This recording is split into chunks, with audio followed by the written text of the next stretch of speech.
وكانت العرب في الجاهلية إذا دعت القرشي أجاب الهذلي، وإذا دعت الهذلي أجاب القرشي.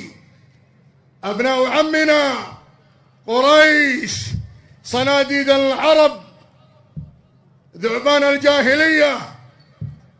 قال شاعر قريش: أبي قريش وعمي هذيل وكلهم إلى عز وليت.